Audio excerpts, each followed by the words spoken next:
여러분 안녕하십니까. 김문수 후보 대선 출마 가능성을 묻자 지금 대통령이 옥중에라고 말했습니다. 제가 후보라고 했는데 일단 뭐 대권 주자니까 후보라고 해도 틀린 말은 아니죠. 우리 김문수 장관이 말이죠. 지금 지지율이 보수 후보 중에서 1등이 나오는 경우가 많습니다. 그러자 지금 주가가 급등하고 있고요. 그리고 많은 사람들의 지금 요청이 이어지고 있습니다. 그러니까 이제 기자가 묻지 않았습니까? 대선 나갈 생각 있습니까? 라고 물으니까 거기에 대해서 지금 대통령께서 옥중에라고 얘기했습니다. 역시 김문수입니다. 꽃꽃 문수 돌풍입니다. 김문수 신드롬입니다. 김문수 현상입니다. 보수 전사 바라보는 사람들의 마음이 우리 김문수를 통해서 흡족합니다. 그러니까 보수 전사가 나타났으면 좋겠다. 그런 어떤 마음을 지금 충족시켜주는 분이 바로 김문수입니다. 여기에 대해서 어떤 사람들은 중도 확장성 운운합니다. 웃기는 소리입니다. 중도라는 것은 없습니다. 흑 아니면 백입니다. 그러니까 중도라고 하는 것은 그때 따라서 자기들의 이익에 따라서 표를 던지는 사람을 보통 그냥 중도라고 말하는 겁니다. 따라서 그거는 정책으로 나중에 하면 되는 거고, 이제는 김문수를 좋아하고 안 좋아하고는 그것은 보수 아니면 진보입니다. 따라서 보수는 좋아하고 진보는 싫어하는 것이지 무엇을 거기서 중도가 어쩌고 그건 다음 얘기입니다. 자, 그런데 김문수 장관이 차기 대통령 여론조사에서 정말로 돌풍을 일으키고 있습니다. 보수 전사를 갈망하는 우리 자유우파의 하나의 그 기대를 충족시킬 인물로 보이기 때문입니다. 저 역시 김문수에 대해서 여러 번 여러분들한테 말씀을 드리면서 김문수가 우리 보수 전사의 하나의 상징이 될 수 있고, 그리고 그 대통령이 나간다면 상대를 제압할 수 있는 그런 어떤 그 하나의 그 히든 카드, 스모킹 건이 될 수 있다라고 말씀을 드린 바 있습니다. 그런데 이제는 다크호스 정도가 아닙니다. 히든 카드가 아니에요. 이제는 완전히 이재명을 대놓고 정정당당하게 1대1로 싸워서 누를 수 있는 그런 후보로 이제 성장했습니다. 사실 제가 김문수를 얘기할 때만 해도 1%도 안 나올 때였습니다. 여러분, 제가 김문수가 우리 보수의 그런 대권 후보가 될 수 있고 그래야 한다는 말을 한 것이 벌써 오래전부터입니다. 한 1년 된 것 같아요. 그때만 해도 김문수에 대한 기대는 크지 않았고, 김문수는 대권 주자 후보의 이름도 올리지 못했습니다. 명함도 올리지 못했습니다. 그러나 지금 시대가 이제 김문수를 부르고 있는 겁니다. 그럼 그때는 아닌데 지금 왜인가? 간단합니다. 그때도 김문수를 주목하긴 했지만 그때는 평화의 시대였습니다. 때문에 김문수라는 전사가 반짝반짝 빛나지 않았습니다. 하지만 지금은 내전 중입니다. 지금이야말로 내전입니다. 그러니까 전쟁 중입니다. 지금 죽느냐 사느냐, 보수가 이기느냐 진보가 이기느냐, 아니 좌파가 이기느냐 우파가 이기느냐, 아니면 자유 대한민국이 그대로 존속하느냐 마느냐에 지금은 절체절명의 위기입니다. 따라서 이제는 전사가 필요한 겁니다. 그런데 그런 전사가 바로 김문수라는 겁니다. 그런데 김문수는 말이죠, 그렇게 우리의 전사로서의 모습을 보여줬습니다. 한국갤럽이 24일 발표한 장래 정치 지도자, 여기에서도 김 장관은 11%를 기록했고요. 보수 후보 중에서 가장 높습니다. 김 장관 다음에가 국민의힘 한동훈인데 5%밖에 안 됩니다. 홍준표가 4%밖에 안 되고, 이건 무슨 말이냐? 지금 보수에서는 확실하게 이제는 김문수로 결집하고 있다는 겁니다.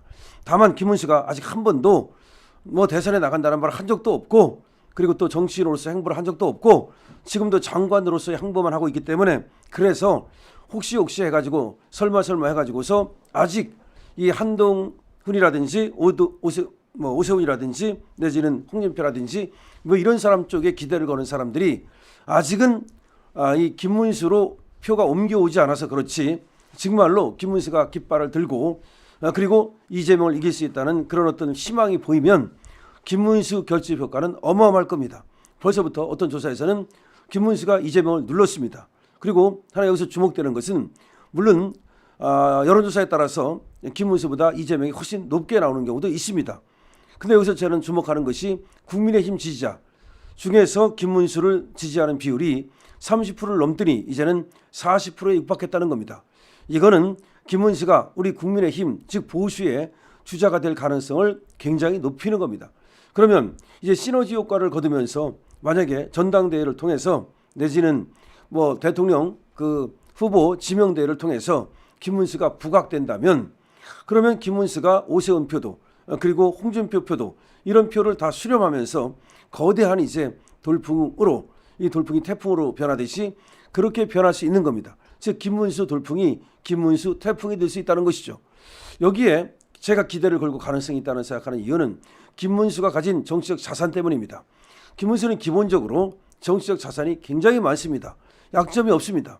기본적으로 노동운동을 한 그런 민주화 운동을 한 사람으로서 그야말로 그 좌파들도 김문수의 노동운동에 대해서는 인정을 합니다.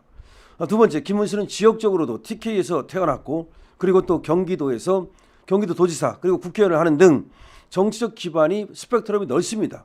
그거는 서울에서 더군다나 지금 장관을 하고 있고 지금은 또 윤석열 대통령 밑에서 이렇게 노사정 위원장을 했고 등등은 이제 김문수가 서울에서도 표를 얻을 수 있다는 뜻이고 그다음에 경기도에서도 표를 얻을 수 있다는 뜻이고 인천에서 노동운동을 했습니다. 그러니까 인천에서도 표를 얻을 수 있다는 뜻이고 TK 사람이기 때문에 TK PK에서 표를 얻을 수 있다는 뜻이고 여러 곳에서 표를 얻을 수 있는 사람입니다. 그러니까 표를 전체적으로 고르게 얻을 수 있다는 것을 의미하고요. 그다음에 김문수에 대해서 중도 확장성 얘기하는데 지금 2030은 말이죠. 김문수를 이제 금방 알 수 있습니다. 어차피 2030은 6070과 같은 정치 행태를 갖고 있고 그런 어떤 표를 6070을 따라서 행사할 가능성이 없습니다. 다시 말하면 지금 2030 플러스 6070, 이 2030, 6070이 4050을 포위하고 있습니다. 진정한 세대 포기론이 지금 만들어지고 있다는 거죠. 그렇다면 김문수는 2030에게 금방 어필할 수 있고 그리고 대선 주자가 되는 순간 1대1이 돼가지고서 당연히 이재명을 꺾을 수 있습니다. 여러분들이 아시는 것처럼 김문수는 꽃꽃 김문수라고 불립니다. 그러니까 압을 떠지 않습니다. 기회주의자도 아닙니다. 아시다시피 박근혜 대통령에게도 제가 뇌물을 받았다면 박근혜 대통령이 뇌물을 받은 것과 같다. 반대로 말하면 박근혜 대통령이 뇌물을 받았다면 제가 뇌물을 받은 것이다. 무슨 말입니까? 저도 뇌물을 안 받는 거 당신도 알다시피 박근혜 대통령 뇌물 받은 바 없다는 겁니다. 그리고 박근혜 대통령은 잘못이 없다고 분명히 얘기했습니다. 그리고 4.3에 대해서는 제주 말이죠. 폭동이라고 분명히 얘기를 하고 있고요. 그리고 우리나라의 건국일은 1948년 8월 15일이라고 분명히 소신 있게 말을 하고 있고요. 그 다음에 심지어 얼마나 소신이 강합니까? 문재인은 공산주의자라고 말하는 사람입니다. 그러니까 국가관이라든지 그 다음에 정치관 이런 것들이 분명합니다. 심지어 인생관마저도 저는 분명하다고 생각합니다. 이분은 그렇게 가볍게 놀지 않는 것이 그리고 비굴하게 놀지 않는 것이 어쩌면 말이죠. 삶에 대해서 젊어서부터 여러 가지를 경험하면서 많은 것을 통달하지 않았나라는 생각이 듭니다.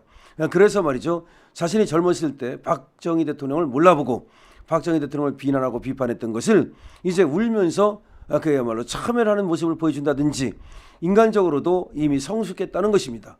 그럼 정치적으로 기반이 넓고 스펙트럼이 넓고 정치적으로 그리고 이력이 많고 경력이 화려하고 뿐만 아니라 국가관과 그리고 정치관이 분명하고 그리고 인생관 역시 분명하고 그리고 또 겸손하죠. 이 모든 것을 갖춘 김문수 또 거기다가 소신까지 갖춘 김문수 또 중요한 것은 말이죠. 이 김문수는 유튜브들한테도 인정을 받고 있고요. 그리고 광화문 세력을 비롯한 아스팔트 세력에게도 김문수는 인정받습니다. 김문수는 그러니까 아스팔트 세력에게도 굉장히 가깝습니다. 본인이 또 유튜브를 하기도 했었고요. 조국 사태 때는 말이죠. 조국 앞에 가가지고서 머리를 박박 밀고 유튜브를 했던 경험도 있습니다. 왜냐하면 조국이가 너무나 말도 안 되는 그런 짓거리를 했기 때문에 조국이 사태 때 조국을 징치하기 위해서 앞장섰던 분이 또 김문수입니다.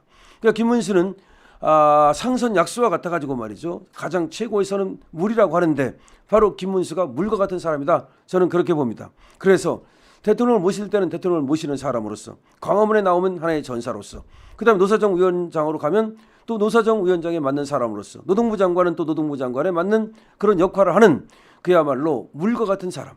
다시 말해서 가장 위대하다는 것은 물은 어디 있게 됩니까? 병에 들어가면 병이 됩니다. 물은 양동에 들어가면 양동이가 됩니다. 물은 강에 가면 강물이 되고 물은 바다에 가면 바닷물이 됩니다. 그것은 무엇을 말하는 것입니까? 그것이 가장 위대하다는 것을 말하는 것입니다.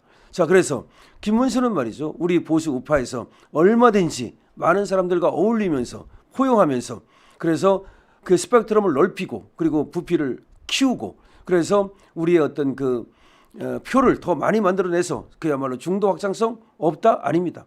중도 확장성이 제일 많은 사람이 바로 김문수입니다. 그냥 김문수가 무슨 뭐 우파니까 그다음에 뭐 찐우파니까 뭐 극우니까 이거는 지들이 만들어내는 말입니다. 김문수보다 더 스펙트럼이 넓은 사람이 어디 있습니까? 김문수보다 더 많은 그런 어떤 정치적 자산을 갖고 있는 사람이 어디 있으며 김문수보다 더 넓은 어떤 경험을 한 사람이 어디 있습니까? 그분은 말이죠. 이 3권을 다 경험했습니다. 경기도 지사를 했죠. 그러면 행정권을 경험한 거 아닙니까? 2번이나 했습니다. 그다음에 국회의원을 3번 했죠. 입법권을 경험했죠. 그다음에 행정부에 들어가가지고 지금 노동부 장관을 하고 있죠. 장관하면서 또 행정권을 경험했죠.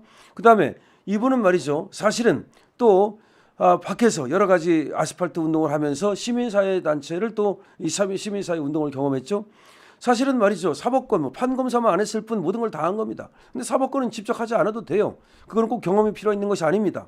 다시 말해서 경험이 필요하다는 것은 대통령 하는 데에는 행정 경험이 필요하고 입법 경험이 필요하고 시민 경험이 필요하고 그런 경험이 필요한 것이지 뭐 판사 안 했다 그래서 뭐 대통령 못하는 것이 아니지 않습니까? 그럼 모든 경험을 다 했다는 것을 말하는 것이고 김문 씨야말로 대한민국에 존재하는 모든 사람들 중에서 대통령을 맡겨준다면 가장 잘할 수 있는 사람이 되는 겁니다. 그래서 우리는 여기서 이제 김문수를 얘기하면 윤석열 대통령이 지금 엄연히 계시는데 김문수를 얘기할 필요 없지 않느냐? 안 그렇습니다. 김문수가 뭐라고 말했습니까? 지금 김문수 대선에 대해서 얘기하니까 대통령이 옥중에 계시는데 맞습니다.